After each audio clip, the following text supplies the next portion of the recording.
Polres Kaur. Mohon izin Komandan dari Jaya Putra dari Satuan Lalu Lintas Polres Kaur melaporkan di titik Desa Kepala Pasar bahwasanya terdapat beberapa titik genangan air di bagian ruas jalan. Dapat bisa kita lihat bahwasannya banyak kendaraan yang mengurangi laju kendaraannya.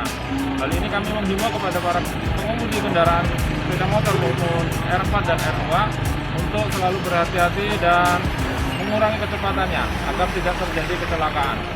Demikian yang dapat kami laporkan dari titik Desa Kepala Pasar, Kecamatan Kaur Selatan.